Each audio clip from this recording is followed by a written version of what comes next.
우리 창세기 강의 58번째 시간, 약속을 믿고 땅을 사다라는 제목으로 같이 하나님의 말씀을 나누겠습니다. 톨스토이가 쓴 단편 중에는 사람에게는 얼마나 많은 땅이 필요한가라는 단편이 있습니다.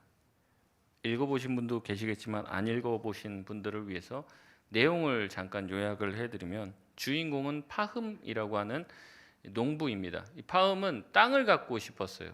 땅을 많이 가지고 있으면 내 미래가 평탄할 것이고, 땅이 없다면 나는 굉장히 불행할 것이다, 두려워하는 그런 마음을 가지고 있었습니다.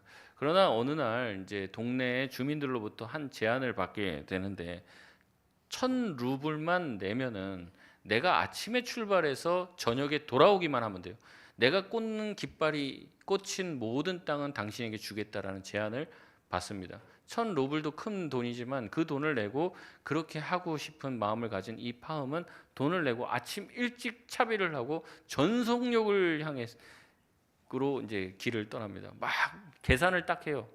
이제 12시가 될 때 정오까지는 우선 가고, 그 다음에는 자기가 돌아오면은 충분히 내가 땅을 원하는 대로 얻을 수 있다라는 생각을 가지고 계산해서 열심히 갑니다. 그리고 이 땅이 다 자기가 얻을 땅이 될 것을 막 기대하는 마음으로 막 길을 떠나요.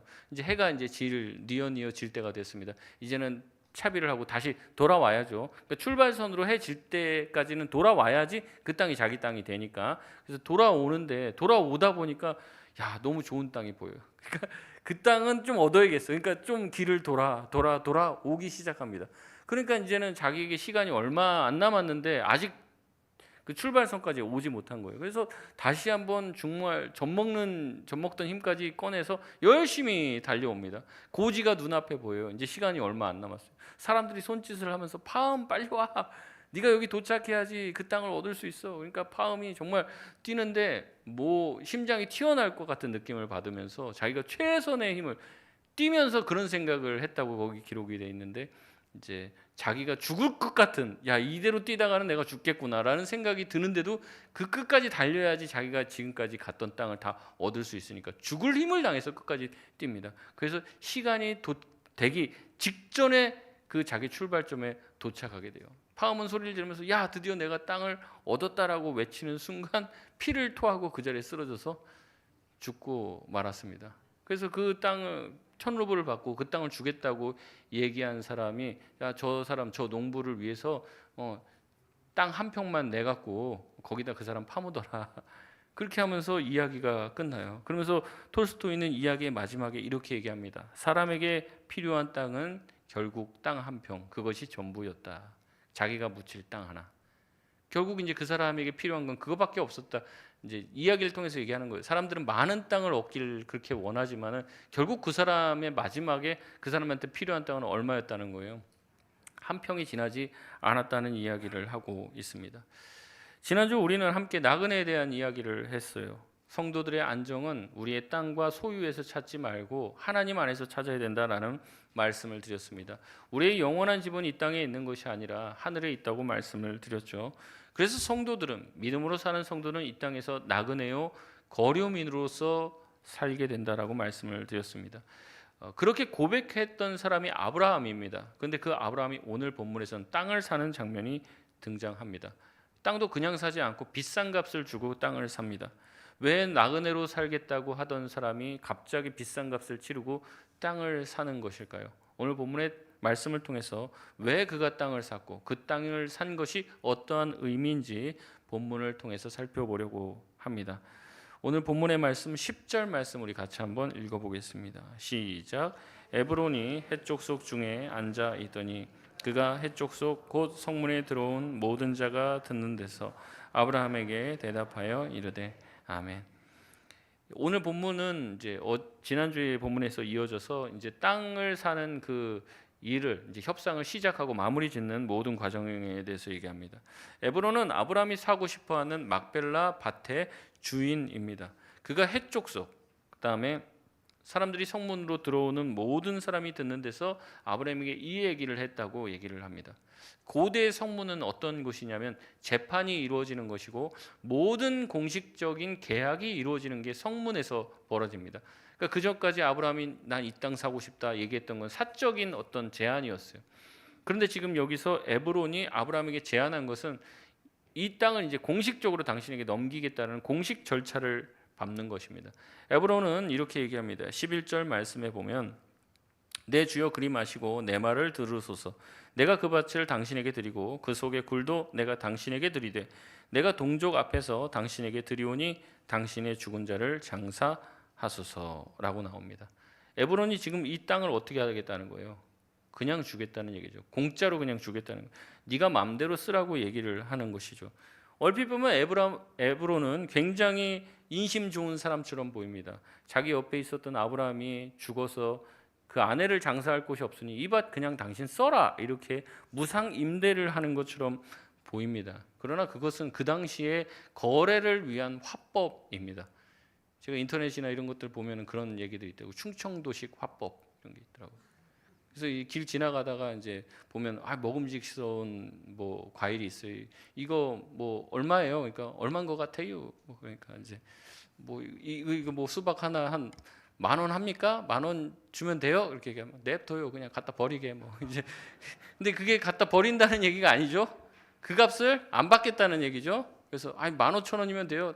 됐어요. 그냥 갖다가 그냥 던져 버리게 그냥 뭐 이렇게 얘기를 한다는 거죠. 그래서 자기가 원하는 답이 나올 때까지 그렇게 한다는 거예요. 그렇게 이제 둘러서 얘기하는 것처럼 이 에브론이 지금 그 밭을 원하는 아브라함이 찾아왔을 때 그것을 당신한테 주겠다 그냥 갖다 써라. 그러면 무슨 말이냐, 내가 그래도 값을 치러야지 이러면서 흥정을 시작하는 과정이에요. 아브라함도 이 화법을 모르지 않았기 때문에 12절에 얘기합니다. 다시 몸을 굽혀 13절에 분명히 얘기하죠. 내가 밭값을 당신한테 줄 거니까 밭값을 받고 나한테 그 밭을 달라고 얘기를 합니다. 공짜는 필요 없다는 것이죠. 값을 치르겠다고 얘기합니다. 그러자 에브론이 비로소 밭값을 부릅니다. 15절 말씀 같이 한번 읽어보겠습니다. 시작. 내 주여 내게 들으소서. 땅값은 은 400세겔이나 이것이 나와 당신 사이에 무슨 문제가 되리까? 당신의 죽은 자를 장사하소서. 아멘. 400세겔의 값을 제한합니다. 우리는 이제 좀 감이 안 와요. 근데 이 400세겔이 어느 정도 값어치였냐면 시세에 따라서 좀 다를 거예요. 근데 시간이 지나면 시세는 어떻게 됩니까? 물가 따라서 올라가게 되는 거죠. 그러나 이제 아브라함 때 지금 400세겔을 주고 밭을 샀다고 그래요. 다윗 시대의 성전터를 구매하는 장면이 나옵니다. 다윗 시대 성전터를 구매하는데 다윗이 은 50세겔을 지불합니다. 성전을 짓는 터를 구매를 하는데 50세겔을 줬단 말이에요. 근데 지금 아브라함은 몇 세겔을 요구받습니까? 400세겔이면 엄청나게 한참 있다가 다윗이 태어나잖아요. 다윗 뒤에 한참 뒤에 태어난 사람이 에스겔이라고 하는 선지자가 있습니다. 예레미야라는 선지자가 있습니다. 예레미야가 자기 조카에게 밭을 사는 장면이 나오는데 그때 그 밭을 17세겔에 삽니다. 그러니까 지금 어떻게 보면 아브라함이 지금 40세겔의 은을 내고 이 밭을 산다는 건 어떻다는 거예요? 바가지도 보통 바가지가 아니에요. 신학자들이 계산하니까 이게 30년치 연봉에 해당되는 금액이라는 겁니다. 그 사실은 이 에브론이 뭐라고 얘기했습니까? 처음에는 그냥 갖다 쓰십시오라고 얘기했는데 그게 아니라 값을 치르겠다라고 하니까 얼마를 불러요? 400세겔이라고 하는 말도 안 되는 천문학적인 돈을 요구를 한다는 거죠. 어떻게 보면 아브라함은 그냥 받았을 수도 있었는데도 불구하고 값을 치르고 이 밭을 사려고 합니다. 게다가 처음 제안한 것은 사실은 이제 높게 제안하는 거예요. 한 400세벨을 먼저 에브론이 부르면 아브라함이 뭐라고 얘기해요? 야, 어떻게 그 돈 주고 사냐? 100세겔로 하자. 그러면 그럼 자기가 깎아주겠다. 이런 흥정의 과정을 사실 시작하는 단계에서 금액을 높게 부른 것입니다. 그런데 아브라함은 그럼에도 불구하고 어떻게 합니까? 처음 부른 값 그대로 받아들이고 그냥 그 값을 삽니다. 여러분 그런 것 같아요. 처음 그냥 공짜로 준다고 했을 때 만약에 받으면 나중에 그 빌려준 사람이 준 사람이 마음이 바뀌면 어때요? 그 밭을 빼앗길 수도 있죠. 선물로 받은 땅이라면 나중에 그 주인이 찾아가겠다. 아니면 그 자식이 그 땅 내 땅인데 내가 갖겠다라고 얘기하면 뺏길 수도 있습니다. 그렇기 때문에 아브라함은 값을 지불하고 사는데 특별히 그 터무니없는 값을 요구했음에도 불구하고 거기서 한 푼도 깎지 않고 모든 것에 대한 정당한 값을 다 지불한 것 이상의 값을 지불하고 그 땅을 사고 있다는 거죠. 그 결과가 17절, 18절입니다. 우리 17절, 18절 말씀 같이 한번 읽어보겠습니다. 시작. 마므레 앞 막벨라에 있는 에브론의 밭 곧 그 밭과 거기에 속한 굴과 그 밭과 그 주위에 둘린 모든 나무가 성문에 들어온 모든 해족속이 보는 데서 아브라함의 소유로 확정된지라. 아멘. 확정됐다고 얘기합니다. 제가 다시 말씀드리지만 이 모든 과정은 성문 앞에서 모든 사람들이 보는 데서 일어난 공식적인 계약입니다. 소위 말하면 아브라함이 소유를 돈 주고 샀고 이제 사람들이 보는 앞에서 등기까지 다 끝낸 것이에요. 400세겔 한 푼도 깎지 않고 다 치른 이유가 여기에 있습니다. 이것을 잠시 빌리는 땅으로서 아브라함은 소유한 것이 아니라 언젠가 하나님께서 약속하신 대로 가나안 온 땅이 나의 땅, 나의 자손들의 땅이 될 것인데 어떻게 보면 첫 계약금조로 이 땅을 사게 되는 것입니다. 아브라함은 무덤 하나를 사면서도 그냥 산 것이 아니라 이 가나안 온 땅이 하나님이 나에게 주실 것이라는 것을 믿고 먼저 이 땅을 선금으로 구입한 것이라는 거예요. 우리 같았으면 어떻겠습니까? 하나님이 온 땅을 주시겠다고 하시니 진작에 좋은 땅을 골라서 점 찍어두고 미리 사고 등기도 하고 그랬을 수도 있는데 아브라함은 그렇지 않았다고 말씀드렸죠. 아브라함이 있는 동안 한 평의 땅도 구매하지 않고 그 땅에서 나그네처럼 살아갑니다. 그러면서 아브라함이 지금 이제야 땅을 사게 되는데 이 땅은 아브라함이 살 땅이 아니에요. 이 땅 사고 여기다 집 짓고 자기가 살 땅을 구입한 게 아니에요. 무슨 땅을 구매했습니까? 무덤이 될 땅을 구매를 했어요. 여기에 깊은 신앙의 비밀이 있습니다. 여러분 19절을 한번 볼까요? 19절 말씀해 보면 그 후에 아브라함이 그의 아내 사라를 가나안 땅 마므레 앞 막벨라 밭굴에 장사하였더라라고 말하고 있습니다. 아브라함은 사라를 어디에 묻었다고 얘기합니까? 가나안 땅에 묻었다고 얘기해요. 마므레 앞 막벨라 굴에 묻었다고 얘기합니다. 그러니까 우리가 이걸 보면서도 그냥 그런가 보다 해요, 사실은. 근데 여러분, 저와 여러분이 한번 생각을 해보십시오. 내가 만약에 죽으면 어디 묻힐 것 같습니까? 그리고 보통 여러분 아마 장지를 해놓으신 분도 있는데 어디다 해놓으십니까? 대부분은 고향에다 많이 해놓으실 거예요. 내가 태어난 고향, 거기로 가고 싶다.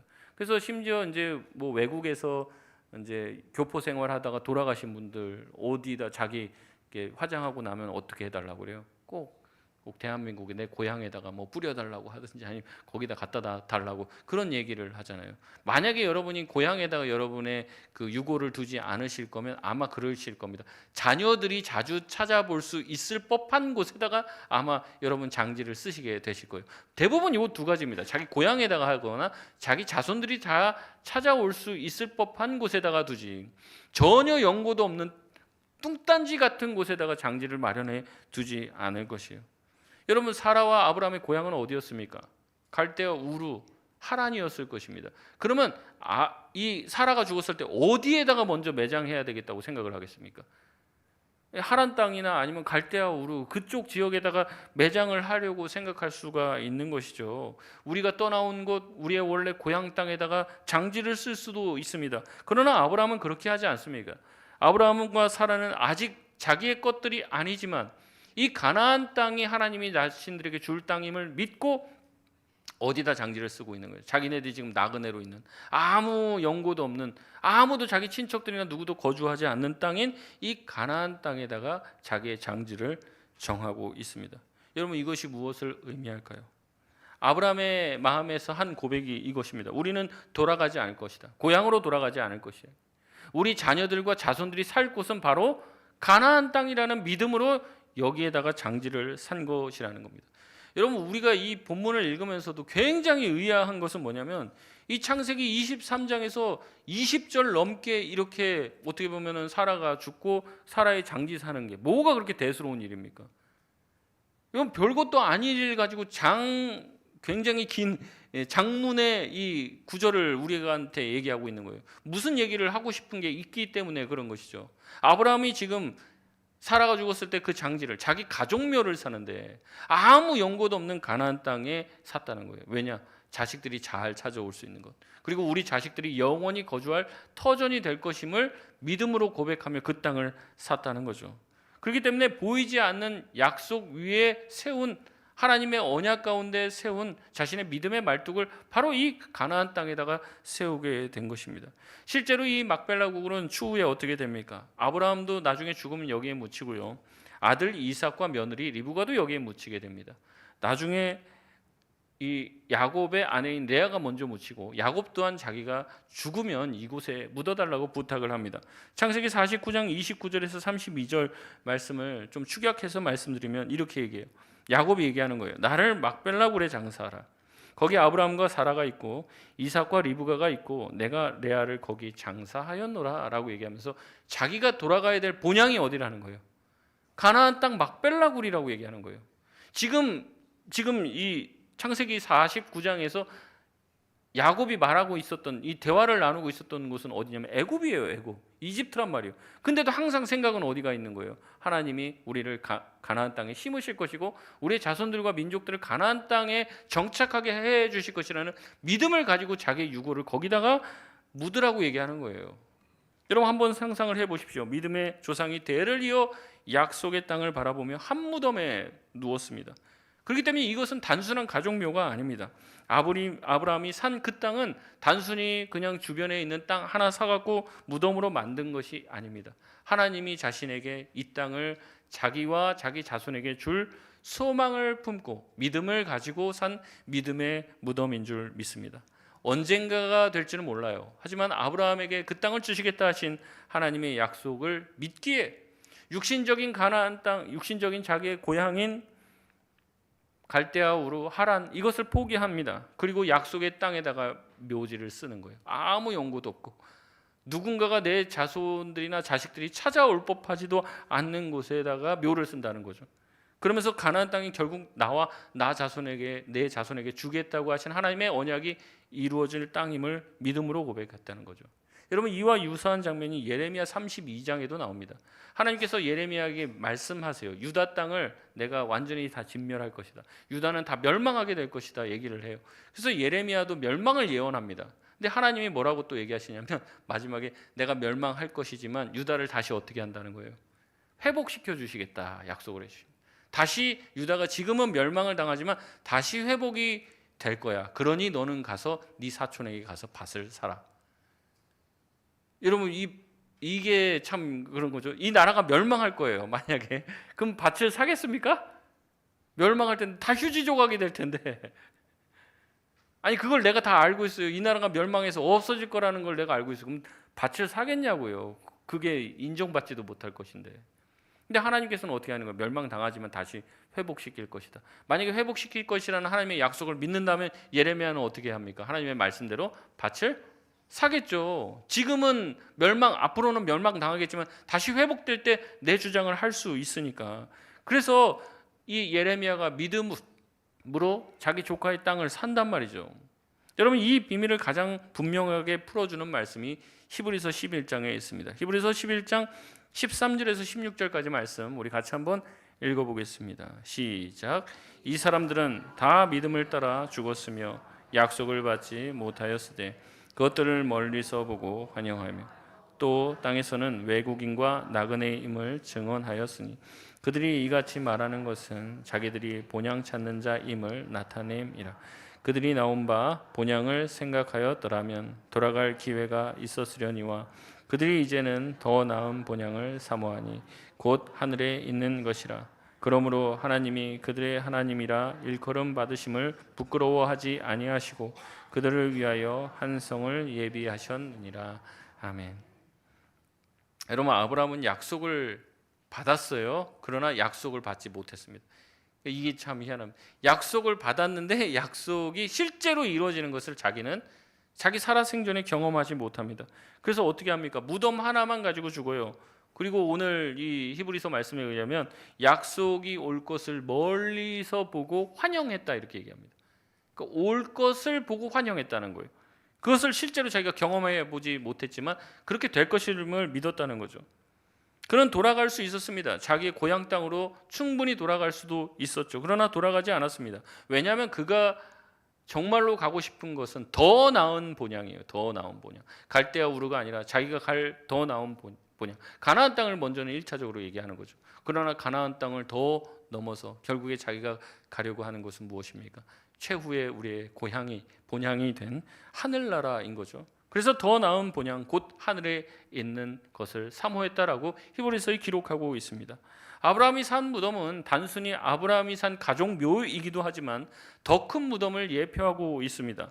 아브라함이 값을 흥정하지 않고 비싼 값에 그 무덤을, 그 땅을 산 것처럼 우리 예수님께서도 우리에게 영원한 기업을 주시기 위해서 사단이 요구하고 죽음이 요구한 모든 값을 깎지 않고 다 자신의 피값으로 지불하셨습니다. 예수님은 그렇게 모든 값을 다 지불하시고 어디로 들어가셨습니까? 무덤으로 들어가셨죠. 막벨라 굴은 그 무덤 안에 들어간 자가 아무도 살아나오지 못했습니다. 그러나 예수님의 무덤은 다릅니다. 예수님은 그 무덤에서 사흘 만에 다시 부활하시고 무덤을 여셨죠.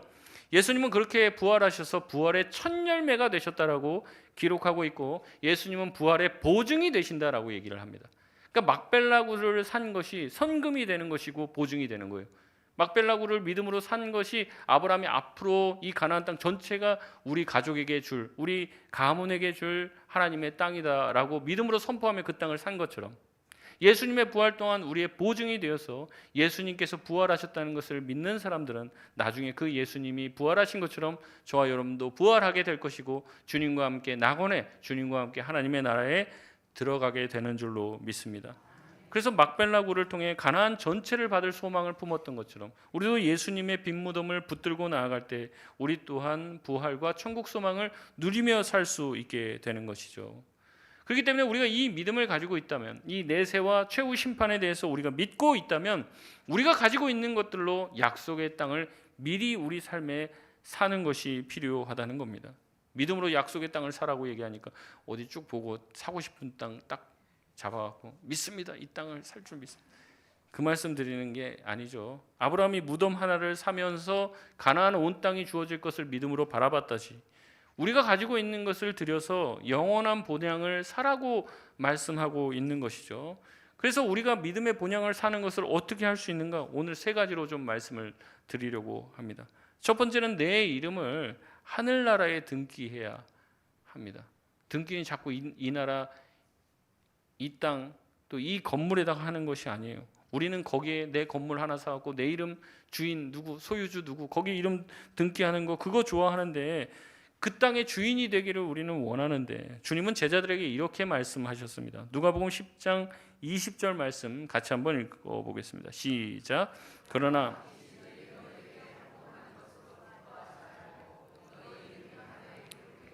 기뻐하라 하시니라. 아멘. 땅의 등기부에 이름 오르는 것도 좋죠. 그러나 가장 좋은 것, 내 이름이 등록되는 가장 좋은 것은 바로 하늘의 생명책인 줄로 믿습니다. 이 땅에 내 이름이 아무리 많고 내 이름이 동상으로 새겨져 있고 현판에 새겨져 있고 그것도 중요하겠죠. 그러나 그것이 천국 티켓을 약속해 주지 않습니다. 우리의 등기는 어디에 있어야 되겠습니까? 하늘나라에 있어야 되는 줄로 믿습니다. 우리의 이름이 다 적혀 있는 우리의 집, 그 집을 소유하고 있는 사람이 가장 부한 사람인 것이죠. 이 땅에 아무리 뭐 가지고 있어도, 아까 제가 초두에 말씀드렸죠. 결국 나중에 우리에게 필요한 것은 뭐밖에 없을 거예요. 고작 한 평 남짓된 땅밖에 없다는 거예요. 요새는 땅에 뭐 매장도 안 하잖아요. 그럼 뭡니까? 다 뭐 단지 하나 둘 정도의 자리, 그것이 우리에 있어야 될 자리, 그것밖에 우리에게 남는 것이 없어요. 우리에게 영원한 것이 있다면 천국 소망인 줄로 믿습니다. 두 번째, 우리는 하늘에 보물을 쌓아야 합니다. 예수님은 이렇게 말씀하십니다. 마태복음 6장 20절에서 21절 말씀 우리 같이 한번 읽어보겠습니다. 시작. 오직 너희를 위하여 보물을 하늘에 쌓아두라. 거기는 좀이나 동록이 해하지 못하며 도둑이 구멍을 뚫지도 못하고 도둑질도 못하느니라. 내 보물 있는 그곳에는 내 마음도 있느니라. 아멘. 우리가 가지고 있는 시간과 물질들, 힘을 어디다 쏟고 있는지를 보면 우리가 어디다 무엇을 쌓고 있는지 알 수 있습니다. 주식에 투자하면은 뭐 주식이 올랐다 내렸다, 뭐 종목도 이 종목이 다르다 저 종목 뭐 뭐를 몇 프로 이렇게 해야 되는가, 거기에다가 내 온 관심과 마음을 두고 있다면 우리의 마음이 좋을 때도 있지만 좋지 않을 때, 주식이 올랐다 내렸다 하는 만큼, 땅값이 올랐다 내렸다 하는 만큼 우리의 마음 또한 요동치게 될 것입니다. 그러나 요동치지 않는 곳이 있어요. 제가 지난주에 말씀드렸죠. 늘 상승곡성, 늘 상승곡성. 주님의 나라는 늘 우리에게 기쁨과 만족과 감사와 기쁨이 넘치게 해 주실 줄 믿습니다. 그렇다면 우리가 쌓아야 될 곳은 이 땅이 아니라 하늘에다 쌓아야 하는 것이죠. 제가 말씀드렸잖아요. 주변에 있는 사람들을 사랑하는 것, 용서하는 것, 그 모든 것들이 다 하늘에 보화를 쌓고 있는 것인 줄로 믿습니다. 주님이 가장 기뻐하시는 것, 나한테 뭘 못 갚아줄 사람한테 좀 하세요.